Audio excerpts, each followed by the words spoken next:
ధర్నాలు కానీ వినతి పత్రాలు కానీ ఈ ప్రభుత్వాన్ని ఎప్పటికప్పుడు మేల్కొల్పేటట్టే ఒక పరిస్థితిని తీసుకొచ్చాం. ప్రధానంగా బొండాల రకాలు, టాటా బొండాలు కానీ ఒరిస్సా బొండాలు కానీ పండించినటువంటి రైతుకి చాలా కన్నీరు మిగులుతుంది. ఈ బొండాల వెరైటీని కొనుగోలు చేయని కారణం చేత మిల్లర్స్ చాలా తక్కువ ధరకి ఈ ధాన్యాన్ని కొనుగోలు చేసేటువంటి పరిస్థితులను చూసిన తర్వాత ఆరుగాలం కష్టపడి అప్పుల పాలై పంట చేతికి వస్తే సంతోషం లేక దోపిడీకి గురవుతున్నటువంటి రైతు పక్షాన మీ ద్వారా జిల్లా యంత్రాంగానికి ప్రభుత్వం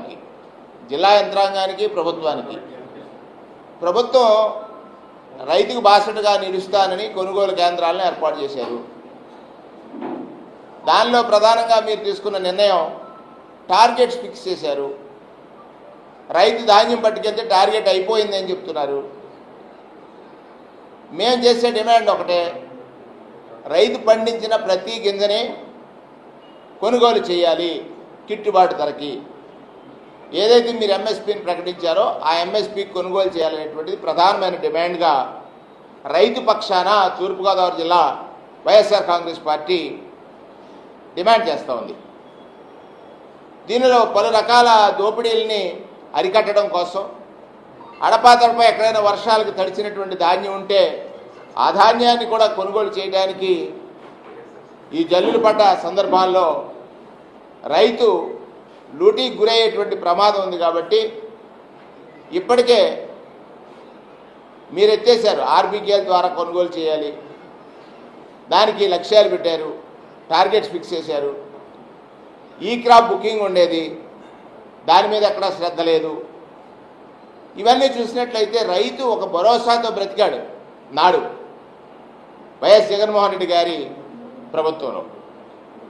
భరోసాతో బ్రతికినటువంటి రైతుకి ఇవాళ భయాన్ని మీరు కల్పిస్తున్నారనేటువంటి విషయాన్ని మీకు ఈ సందర్భంగా ప్రతిపక్ష పార్టీగా గుర్తు చేస్తా ఉన్నటువంటి విషయాన్ని గుర్తు చేస్తూ డిమాండ్ ఇవాళ రైతు పండించిన ప్రతి ధాన్యపు గింజని, అలాగే బొండాల్ వెరైటీని, టాటా బొండాలు కానీ ఒరిస్సా బొండాలు కానీ వెరైటీలని ఖచ్చితంగా కొనుగోలు చేయాలి ప్రభుత్వం కొనుగోలు చేసి ఆ రైతులను ఆదుకోవాల్సినటువంటి అవసరం ఉందనేటువంటిది మేము వైఎస్ఆర్ కాంగ్రెస్ పార్టీని డిమాండ్ చేస్తూ ఉన్నాం. ఇదొక ప్రధానమైనటువంటి సమస్య. రెండవది, కూటమి ప్రభుత్వం వచ్చింది. కూటమి నాయకులందరూ కూడా ఎన్నికల ముందు తెలుగుదేశం పార్టీ అంటే బీసీల పార్టీ అని, తెలుగుదేశం పార్టీకి బీసీలు వెన్నుదన్నుగా ఉన్నారని, బీసీలను ఆదుకోవడానికి అనేకమైనటువంటి హామీల్ని వారిచ్చారు. చంద్రబాబు నాయుడు గారు ఇచ్చారు. చంద్రబాబు నాయుడు గారు రచించినటువంటి మేనిఫెస్టో పైన పవన్ కళ్యాణ్ గారు కూడా సంతకం పెట్టారు. అంటే చంద్రబాబు నాయుడు గారి మాటలు కొన్ని నమ్మరు ప్రజలు, కానీ సాక్షిగా పవన్ కళ్యాణ్ గారు సంతకం పెట్టారు. ఈ మేనిఫెస్టోని అమలు చేస్తాం అనేటువంటి మాట. ఆ సందర్భంలో పవన్ కళ్యాణ్ గారు ఏం చెప్పారు? 50 సంవత్సరాలు పైబడిన ప్రతి బీసీ వ్యక్తికి కూడా పెన్షన్ మంజూరు చేస్తాం 50 ఏళ్లకే. బీసీ కుటుంబాల్లో ఉన్న వ్యక్తులకు 50 సంవత్సరాల వయసు దాటితే పెన్షన్ మంజూరు చేస్తూ ఉన్నారు. నేను వారికి గుర్తు చేస్తూ ఉన్నాను. చంద్రబాబు నాయుడు గారు పదే మీరు గుర్తుంచుకోవాలని మాట్లాడతారు. అంటే ఆయనకి కొంచెం మర్చిపోయేటటువంటి తత్వం ఉందో లేదో నాకు తెలియదు. కానీ మీ ద్వారా పవన్ కళ్యాణ్ గారిని మీరిచ్చినటువంటి మాట 50 సంవత్సరాలకి బీసీ వర్గాలకి పెన్షన్ మంజూరు చేస్తారని చెప్పారు. సంవత్సరం కాబోతా ఉంది. ఇంకొక నెలలో సంవత్సరం పూర్తి చేసుకున్నటువంటి ఈ ప్రభుత్వం ఇప్పటి వరకు కూడా బీసీలకు ఎక్కడా కూడా 50 సంవత్సరాల పైబడిన వారికి పెన్షన్లు మంజూరు చేసిన దాఖలాలు కానీ, చేస్తున్నామనేటువంటి మాటలు కానీ లేవు. ఈ రకంగా బీసీలందరూ ఎదురు చూస్తున్నారు. అయ్యో కూటమి ప్రభుత్వం వచ్చింది, మాకు 50 ఏళ్లకే పెన్షన్ వస్తుందని ఎదురు చూసేటువంటి బీసీల తరఫున మేము డిమాండ్ చేస్తూ ఉన్నాం. మీరు ఇచ్చినటువంటి మాటని తక్షణమే సంవత్సరం తిరగకముందే మీరు అమలు చేయాలి. ఇప్పటికే సంవత్సర కాలం, విలువైన కాలం కోల్పోయారు. ఈరోజు ఒక పత్రికలో, ఏ పత్రిక చూసినా కూడా మత్స్యకార భరోసా 258 కోట్లు 1,29,000 మందికి మత్స్యకార సోదరులకు ఇస్తున్నామన్నారు. చాలా సంతోషం. ఒకటి కూటమి నాయకులను అడుగుతున్నాను, చంద్రబాబు నాయుడు గారిని అడుగుతున్నాను, పవన్ కళ్యాణ్ గారిని అడుగుతున్నాను, మీరు ఒకసారి గుర్తు చేసుకోమని అడుగుతున్నాను. మీరు ఎన్నికల ముందు పెన్షన్దారుల దగ్గరికి వెళ్ళి 4,000 పెన్షన్ చేస్తామన్నారు. చేస్తామని చెప్పి గడిచిన ఇంకొక 3 మాసాలు, అంటే మార్చి, ఏప్రిల్, మే 3 మాసాల పెన్షన్ కూడా, అంటే మీకు ఓటు కోసం ఎంత రాజకీయ ఎత్తుగడ వేశారంటే 3 మాసాల పెన్షన్, మార్చి, ఏప్రిల్, మే 3 మాసాల పెన్షన్ కల్పిస్తాం 7,000 రూపాయలు అని చెప్పారు. మత్స్యకారులు చేసుకున్న పాపం ఏంటి? ఇవాళ మత్స్యకార భరోసా అనేటువంటిది ఆన్గోయింగ్ ప్రోగ్రాం. పెన్షన్ ఎలా ఆన్గోయింగ్ ప్రోగ్రామో పెంచిస్తారన్నారు, ఇచ్చారు. అలాగే మత్స్యకార భరోసా కూడా ఆన్గోయింగ్ ప్రోగ్రాం. ఆ సంవత్సరం ఆ మత్స్యకారుడికి ఆసరా దొరకాల్సిన ప్రోగ్రాం. ఇవాళ 20,000 ఇచ్చేటువంటి కార్యక్రమం, గడిచిన సంవత్సరంలో 20,000 కోల్పోయినటువంటి మత్స్యకారుడు, వారి తరఫున వారు కోల్పోయినటువంటి 20,000 అంటే 258 కోట్లు ప్లస్ ఇంకొక 258 కోట్లు డిమాండ్ చేయాలని, రిలీజ్ చేయాలని, మత్స్యకార భరోసాని మత్స్యకార సోదరులకు అందించాలని, గత సంవత్సరం వారు నష్టపోయిన ఆ మత్స్యకార భరోసాని 2 సంవత్సరాల కాలానికి మీరు ఏదైతే ఒక సాంప్రదాయాన్ని ప్రవేశపెట్టారో ఆ సాంప్రదాయ ప్రకారంగా అందించాలని నేను డిమాండ్ చేస్తూ ఉన్నాను. ఒకటి, కూటమి నాయకులు ప్రజలకేది గుర్తుండదని కానీ అనేటువంటి భావనలో ఉన్నారా? కూటమి నాయకులు ప్రజలకు గుర్తుండదనే భావనలో ఉన్నారా? ఎన్నికల ముందు వారు చేసినటువంటి అనేక ప్రచారాలు చూసాం. ప్రధానమైనటువంటిది జగన్మోహన్ రెడ్డి గారి మీద, జగన్మోహన్ రెడ్డి గారి పాలన మీద, ఆయన అప్పులు చేస్తున్నాడు, అప్పులు చేసి సంక్షేమాన్ని పొందుతున్నాడు, చాలా దుష్ప్రచారం చేశారు. 14 లక్షల కోట్ల అప్పులు అన్నారు. వారి తనయుడైతే 12 లక్షల కోట్ల అప్పులు అన్నారు. ఈ మధ్యకాలంలో కూడా ఈ రాష్ట్రం శ్రీలంక అయిపోయిందన్నారు, ఈ రాష్ట్రం సొమాలియా అయిపోయిందన్నారు, ఈ రాష్ట్రానికి అప్పులు పుట్టవన్నారు. నేను ఒకటే ప్రజలను అడుగుతున్నాను, మీరు న్యాయ నిర్ణేతలు, చంద్రబాబు నాయుడు గారు చెప్పింది నిజమా అబద్ధమా? అప్పుల లెక్కలు చూస్తే ఈ రాష్ట్రం ఏర్పడిన తర్వాత, రాష్ట్ర విభజన జరిగిన తర్వాత, ఆనాటికి 2014 నాటికి 1,42,000 కోట్ల అప్పులు ఉన్నాయి. చంద్రబాబు నాయుడు గారు 5 సంవత్సరాల కాలంలో ఇంకొక 22% పెంచి 2,57,000 కోట్ల అప్పులు చేశారు. 2,57,500 కోట్ల అప్పులు చేశారు. అంటే 3,95,000 కోట్ల అప్పులు జగన్మోహన్ రెడ్డి గారు పాలన ప్రారంభానికి ఇచ్చారు. 4 లక్షల కోట్ల అప్పులు, అప్పులపై వడ్డీలు, వాటికి వాయిదాలు, ఈ 3 చెల్లించాలి. ప్రజలు మరొకసారి అడుగుతున్నాను ప్రజల్ని, మీరు ఆలోచించండి. జగన్మోహన్ రెడ్డి గారు పాలన వచ్చిన తర్వాత 2 సంవత్సరాల కరోనా ఉంది. ఈ కరోనా సమయంలో ప్రజల కష్టాలు, ప్రజల ఇబ్బందులు, ఈ రాష్ట్రంలో కనీసం ఒక వైరల్ ల్యాబ్ లేదు. 30,000 కోట్లు కరోనా విపత్తును ఎదుర్కోవడానికి ఖర్చు పెట్టాడు జగన్మోహన్ రెడ్డి గారు. ఆ సందర్భంలో ఆయన 5 సంవత్సరాల కాలం ఎంత అప్పులు చేశాడని చూస్తే 3,32,000 కోట్లు అప్పులు చేశారు. ఇవన్నీ కేంద్ర ప్రభుత్వ లెక్కలు, కాగ్ లెక్కలు, ఆడిట్ జనరల్ ఇచ్చినటువంటి లెక్కలు. అంటే చంద్రబాబు నాయుడు గారు ప్రజలు నమ్ముతారని ఒక అసత్యాన్ని, అబద్ధాన్ని రోజు ప్రచారం చేసి జగన్మోహన్ రెడ్డి గారి వ్యక్తిత్వం పైన, జగన్మోహన్ రెడ్డి గారి వ్యక్తిత్వ హననం చేసేటువంటి కార్యక్రమం పైన చేసినటువంటి దుష్ప్రచారాన్ని ప్రజలు నమ్మారు. నేను అడుగుతున్నాను, వాస్తవం ఇది, నిజం ఇది, ఈ నిజాన్ని గుర్తించండి. ఇవాళ 2014లో ఒక మాట మనం గుర్తు చేసుకోవాలి. ఆనాటి ఆర్థిక మంత్రి యనమల రామకృష్ణుడు గారు ఖజానా ఖాళీ అయిపోయింది, ఈ రాష్ట్రానికి అప్పు పుట్టదో, అని 2019లో 14 కాదు 2019లో ఒక స్టేట్మెంట్ ఇచ్చారు. జగన్మోహన్ రెడ్డి గారి పాలనలోకి వస్తువులకి కేవలం 100 కోట్ల రూపాయలు మాత్రమే ఖజానాలో ఉంది. ఈ రాష్ట్రానికి అప్పు కూడా పుట్టదని చెప్పాడు ఆయన. జగన్మోహన్ రెడ్డి గారు 5 సంవత్సరాలు చక్కగా పరిపాలన చేశాడు. అప్పులు పాలైనటువంటి రాష్ట్రం అని అంటున్నారు, దివాలా తీసింది అంటున్నారు. ఒకే ఒక ప్రశ్న కూటమి నాయకులకి, దివాలా తీసిన రాష్ట్రానికి ఈ 10 మాసాల కాలంలో మీరు చేసిన అప్పు ఎంత? దివాలా తీసేవాడికి అప్పులు ఇస్తారా? 1,47,000 కోట్లు, 1,47,000 కోట్ల రూపాయలు అప్పులు చేశారు. ప్రజలకు ఏం చెప్పారు? ఈ రాష్ట్రం దివాలా తీసేసింది, నేను చాలా చేయాలనుకున్నాను, ఖజానా ఖాళీగా ఉంది. అది అబద్ధం. మీ ప్రభుత్వం ఆ స్థానంలో కూర్చునే నాటికి 7,000 కోట్ల రూపాయలు 7,000 కోట్ల రూపాయలు ఈ మత్స్యకారు భరోసా ఆ రోజు ఇవ్వచ్చు. మీరు 7,000 కోట్ల రూపాయలు ఖజానాలో ఉందే, అది ఒక అబద్ధం చెప్పారు. ఖజానా ఖాళీ అయిపోయింది, అప్పు పుట్టట్లేదు అంటారు. అప్పు తేవాలంది, ఎక్కడ తేవాలో తెలియదు అంటారు. ఒక్కొక్క రోజు ఒక్కొక్క స్టేట్మెంట్. ఇవన్నీ అబద్ధాలు కదా. నేను ఒక్కడే అడుగుతున్నాను, మీరు పెద్దలు, వయసు ఉన్నవారు, చంద్రబాబు నాయుడు గారు, ఈ రాష్ట్రంలో రాజకీయాల పట్ల ప్రజలకు ఒక నమ్మకం ఉంది, రాజకీయ వ్యవస్థ పట్ల ప్రజలకు ఒక నమ్మకం ఉంది. పాలకుడు నిజమవ్వాలి, పాలకుడు నిజమవ్వాలి. అబద్ధం పాలకుడైతే ప్రజలకు ప్రజాస్వామ్యం మీద నమ్మకం సడలిపోతుంది. పాలకుడు అబద్ధం అయితే ప్రజలకు ప్రజాస్వామ్యం మీద నమ్మకం సడలిపోద్ది. వ్యవస్థకి ఇది చాలా ప్రమాదకరం, వ్యవస్థకి ఇది చాలా ప్రమాదకరం.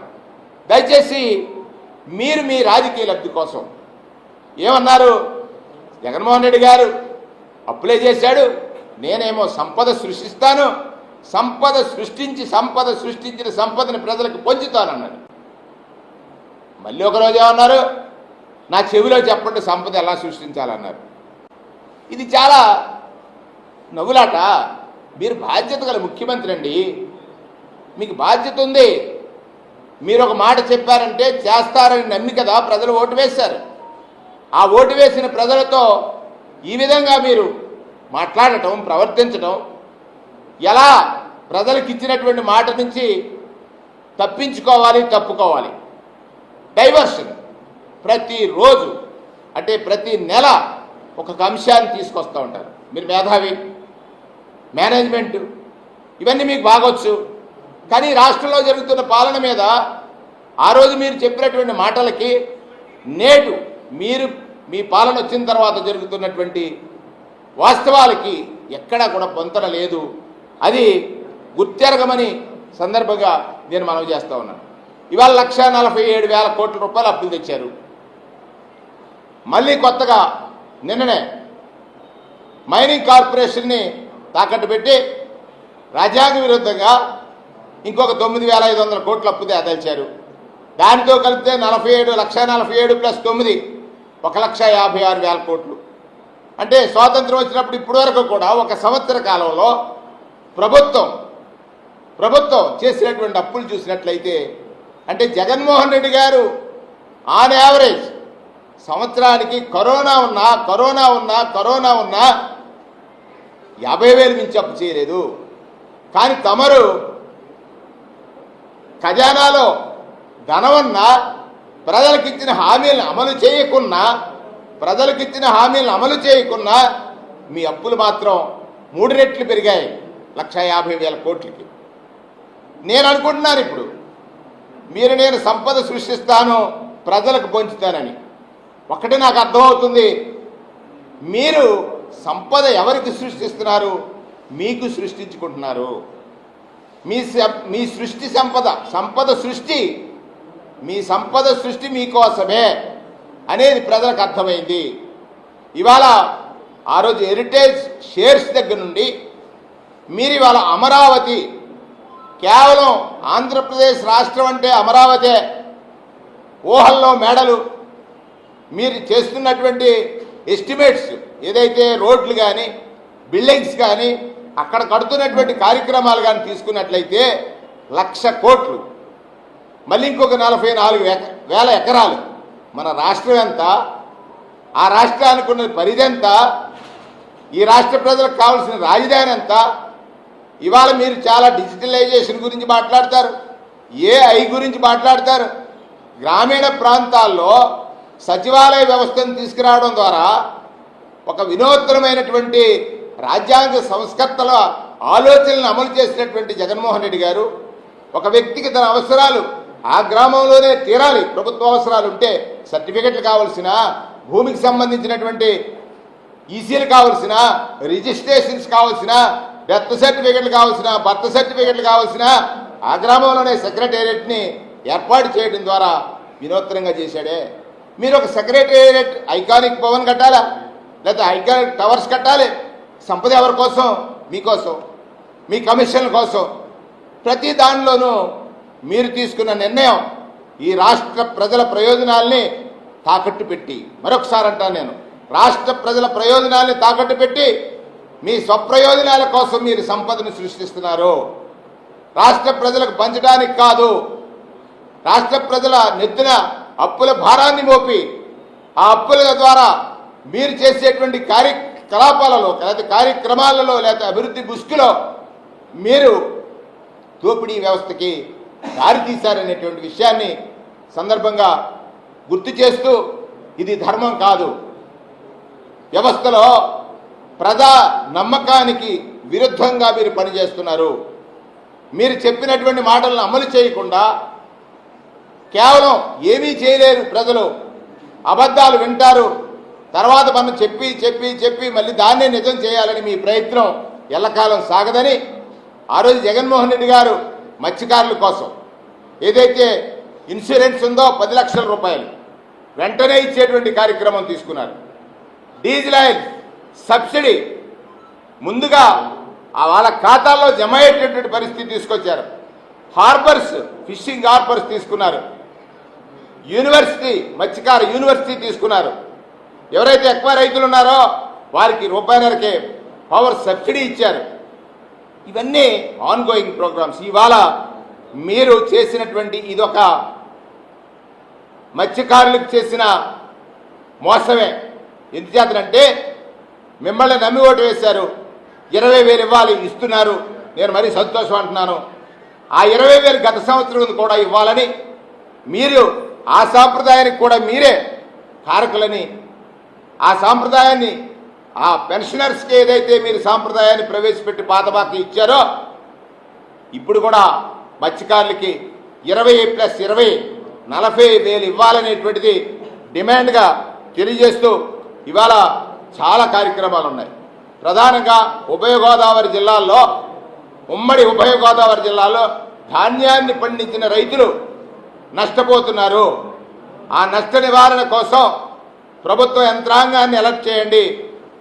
ప్రభుత్వ యంత్రాంగం అంతా కూడా అప్రమత్తమై రైతుకు అండగా నిలవాలని వైఎస్ఆర్ కాంగ్రెస్ పార్టీ డిమాండ్ చేస్తోంది.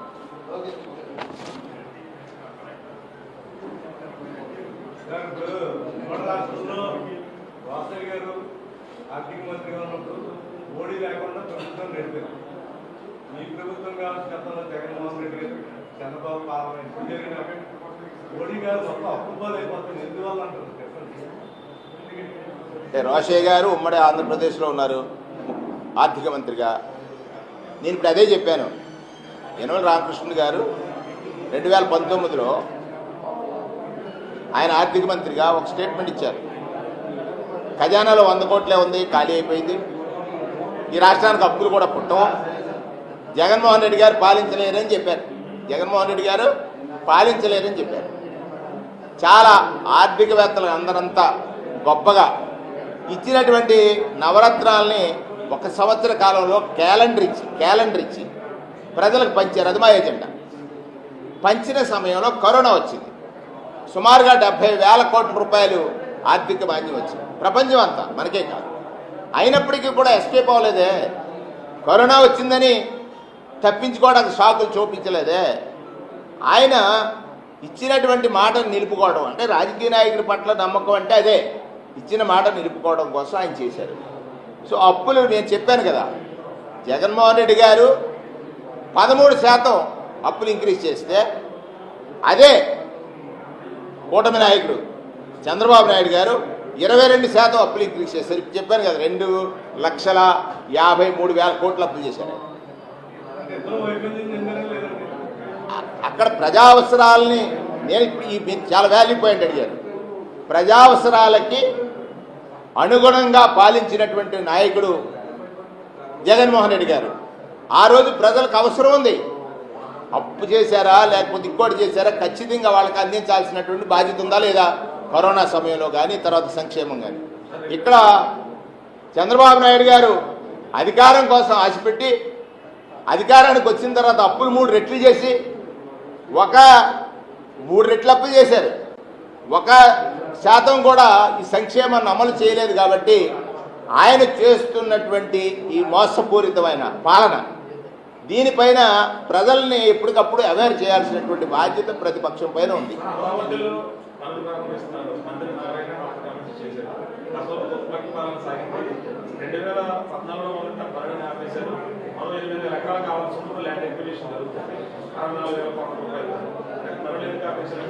అంటే ప్రభుత్వం అంటే రియల్ ఎస్టేట్ బిజినెస్ కాదు.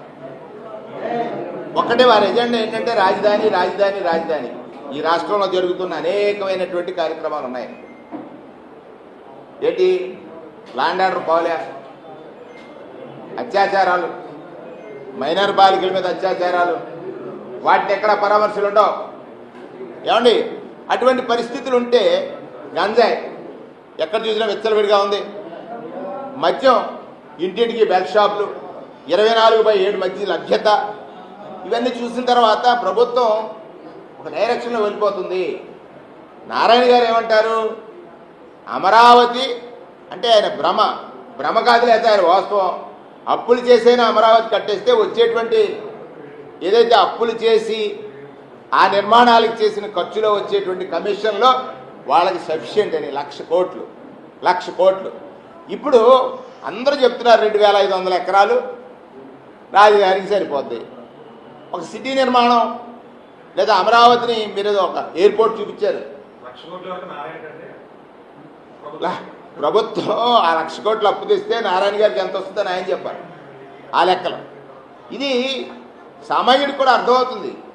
ఇక్కడ నీకు అధికారం ఇచ్చింది ప్రజాధనాన్ని పరిరక్షించమని, ప్రజల్ని చూపించి అప్పులు తెచ్చి దాని ద్వారా నీ సంపద పెంచుకోవడానికి కాదనేది నా వాదన. ప్రధానమంత్రి ఆయన ఎన్డీఏలో భాగస్వామి, అప్పుడు కూడా తీసుకొచ్చారు. అప్పుడు ఆయన ఏమిచ్చారో చెప్పారు. మళ్ళీ అదే చంద్రబాబు నాయుడు గారు మోడీ గారిని ఏమన్నారో మీరందరూ చూపించారు. మళ్ళీ ఈరోజు అవసరార్థం వెళ్ళారు, మళ్ళీ వారిని రమ్మంటున్నారంటే మళ్ళీ ప్రజలను ఒకసారి మభ్యలో పెట్టడానికి, ప్రజలకు ఒక మాయ చిత్రాన్ని చూపించడానికి అని నా భావన. ఇందులో వాస్తవం ఏంటంటే ఈ రాష్ట్రం అన్ని ప్రాంతాలు సమగ్ర అభివృద్ధి జరగాలనేటువంటిది. ఇవాళ వైజాగ్ తీసుకోండి, ఉస్సార్ కంపెనీ ఉంది. నిజంగా అంత విజన్ ఉన్నటువంటి చంద్రబాబు నాయుడు గారు, అంత విజన్ ఉంటే చంద్రబాబు నాయుడు గారికి 2 మాసాల క్రితం పుట్టినటువంటి కంపెనీ, నిజంగా ఆయనకి స్వార్థం లేకపోతే 2 నెలలు అయింది ఆ కంపెనీ పెట్టి. దాని అడ్రస్ ఎక్కడో తెలియదా? ఎక్కడో చిన్న అపార్ట్మెంట్లో ఉన్నటువంటి అడ్రస్తో, ఎక్కడ ఫారెన్లో ఉన్నటువంటి చిన్న అపార్ట్మెంట్ కాదు, చిన్న హౌస్లో ఆ కంపెనీ 5,000 కోట్లు పెట్టుబడి పెడతాదని చంద్రబాబు నాయుడు గారు మనల్ని నమ్మించి చంద్రబాబు నాయుడు గారు మనల్ని నమ్మించి ఆ కంపెనీకి 59 ఎకరాలు దారాదత్తం చేయడం అంటే ఇవాళ పత్రికలన్నీ చెప్తున్నాయి, సోషల్ మీడియా చెప్తుంది, ప్రతిదీ బయటకు వస్తుంది. ఇందులో స్వార్థం ఉంది కదా. టీసీఎస్ కంపెనీని సాగుగా చూపి టీసీఎస్కి ఇచ్చామని చెప్పి వెనక నుంచి ఈ కార్యక్రమం జరుగుతుంది. ఇప్పుడు ఇలాగ అమరావతి 1,00,000 కోట్లు లేదా ఇంకో 44,000 ఎకరాలు 1,00,000 ఎకరాలతో రాజధాని నిర్మాణం, ఇవన్నీ కూడా హిడెన్ ఎజెండా వారికి ఉందనేది వాస్తవం.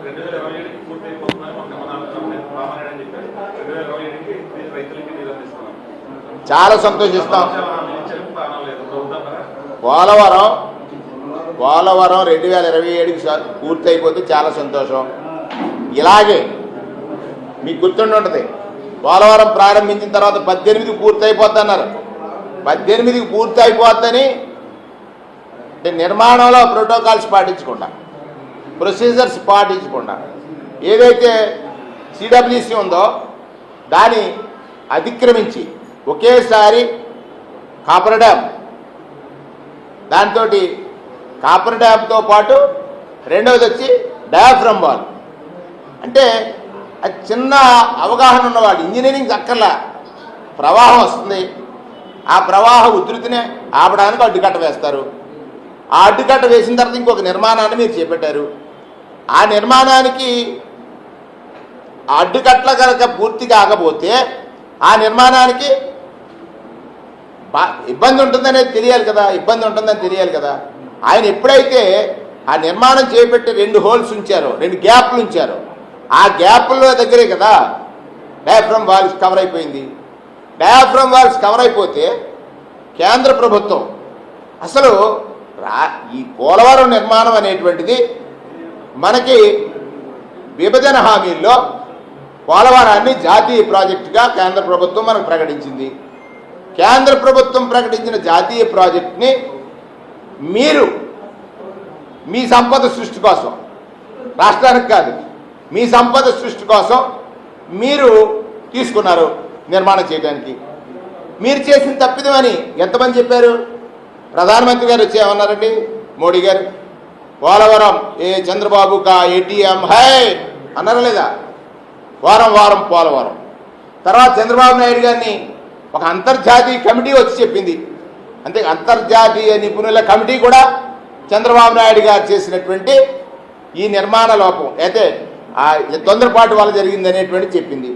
తర్వాత ట్రాన్స్ట్రాయల్ ఆయన సంపదను ఎలాగా పోలవరం నెట్టెట్టుకుని ఎలాగా ఆయన సంపద చేసుకున్నారు, సంపదను సృష్టించుకున్నారో వాళ్ళు చెప్పారు. మరి ఇక్కడ పోలవరం నిర్మాణంలో చంద్రబాబు గారి సంపద పెరిగింది తప్ప ఈ రాష్ట్ర ప్రజలకు సంపద పెరగలేదు. జిల్లా అధ్యక్షుడిగా మీరు ఉన్నారు. జిల్లాలో ప్రధానంగా గ్రూపుల మధ్య సమన్వయం సాధించలేకపోతున్నారని విమర్శ ఉంది.